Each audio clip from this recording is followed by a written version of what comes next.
आपने नोटिस किया होगा, जितनी ज्यादा सिटीज डेवलप होते जा रहे हैं उतने ही ज्यादा लोग ब्रीथिंग इशू, एलर्जी, फटीग और कैंसर जैसे सीरियस बीमारी से भी अफेक्टेड होते हुए जा रहा है। तो आखिर ऐसा क्यों? प्रॉब्लम कहाँ पर आ रहा है? खाने में, लाइफ स्टाइल में, या फिर वो हवा जो रोज इनहेल कर रहे हैं?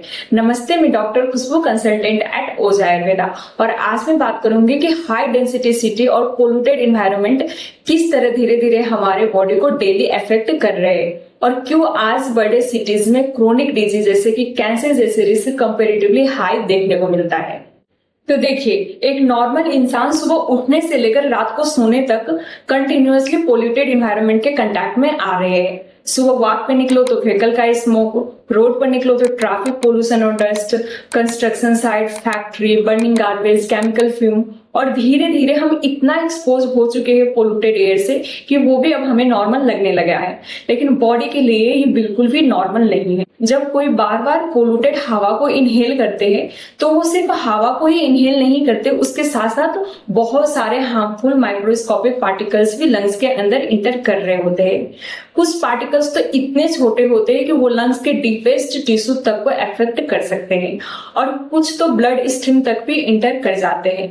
और बॉडी कंटिन्यूअसली इन हार्मफुल पार्टिकल्स से फाइट करने की कोशिश करता रहता है। लेकिन जब एक्सपोजर रोज हो, सालों तक हो, तो बॉडी धीरे धीरे इन्फ्लामेशन मोड में आनी स्टार्ट हो जाती है और फिर ऑक्सीडेटिव स्ट्रेस बॉडी में डेवलप होने लगता है। सिंपल लैंग्वेज में समझोगे तो बॉडी के अंदर फ्री रेडिकल बहुत ही ज्यादा बढ़ने लगते हैं। ये फ्री रेडिकल धीरे धीरे बॉडी के हेल्दी सेल और डीएनए को डैमेज कर सकते हैं। अब डीएनए होता क्या है? तो आप डीएनए को सिंपल लैंग्वेज में समझिए। डीएनए बॉडी का कंट्रोल सिस्टम होता है। ये सेल को बताता है कि कब ग्रो करना है, कब रुकना है और कब नेचुरली डिस्ट्रॉय होना है। लेकिन जब सालों तक डीएनए में रिपीटेडली डैमेज जो होता रहता है तो सेल में म्यूटेशंस डेवलप होने लगती है, और जब एबनॉर्मल म्यूटेड सेल अनकंट्रोल वे में ग्रो करना स्टार्ट कर देते हैं तो कैंसर डेवलप होने का रिस्क बहुत ही ज्यादा बढ़ जाता है।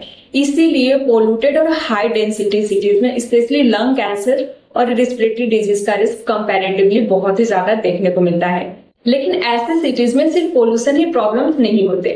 सिटी के लाइफ स्टाइल भी कुछ इस तरह का ही होता है। Late night sleeping, stress, processed food, lack of physical activities, poor sleep qualities, ये सब बॉडी के नेचुरल रिपेयर सिस्टम को वीक कर देते हैं। और जब पोल्यूटेड एनवायरनमेंट के साथ अनहेल्दी लाइफ स्टाइल भी ऐड हो जाए तो बॉडी पर ओवरऑल बर्डन और ज्यादा इंक्रीज हो जाता है। तो अब सवाल आता है कि इससे प्रिवेंशन कैसे किया जाए।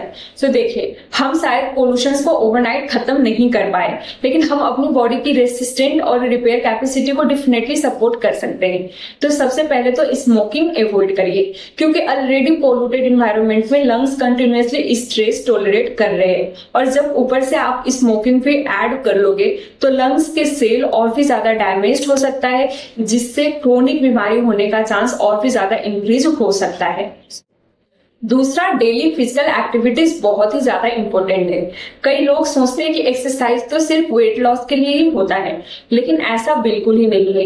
एक फिजिकल एक्टिविटीज बॉडी के सर्कुलेशन, लंग कैपेसिटी और ओवरऑल मेटाबॉलिज्म को सपोर्ट करता है। आप रोज के आधा घंटा तक वॉकिंग कर सकते हो, कुछ डीप ब्रीथिंग एक्सरसाइज में प्रैक्टिस कर सकते हो, या कुछ हल्के एक्सरसाइज अपने घर पर भी रोज कर सकते हो। ये सब बॉडी को बेटर फंक्शंस करने में हेल्प करेगा। तीसरा, अपने डाइट को सीरियसली लीजिए। आजकल प्रोसेस्ड फूड और pack food daily life style का हिस्सा बन गया है, लेकिन बॉडी को अंदर से रिपेयर करने के लिए प्रोसेस्ड और पैक फूड नहीं बल्कि एक अच्छा न्यूट्रिशन चाहिए होता है। Fresh food, green vegetables, proper protein और एडिक्वेट अमाउंट में हाइड्रेशन को मेंटेन करिए। ये सब बॉडी के ऑक्सीडेटिव स्ट्रेस को हैंडल करने में सपोर्ट करता है। चौथा, स्लीप को लाइटली मत लीजिए। बहुत से लोग बोलते हैं कि हम तो सिर्फ 4 से 5 घंटे ही सोते हैं, लेकिन बॉडी का मैक्सिमम रिपेयर्स देखा जाए तो स्लीप के दौरान ही होता है। जब स्लीप प्रॉपर नहीं होता तो बॉडी के रिकवरी सिस्टम्स भी इफेक्ट होने लगता है।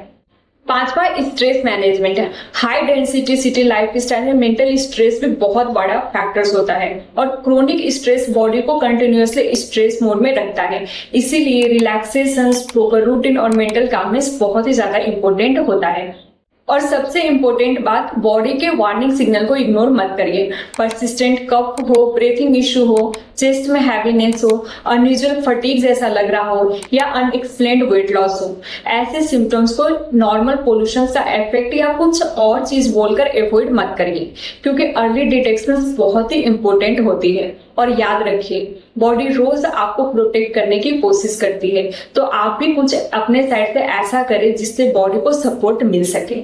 नमस्ते।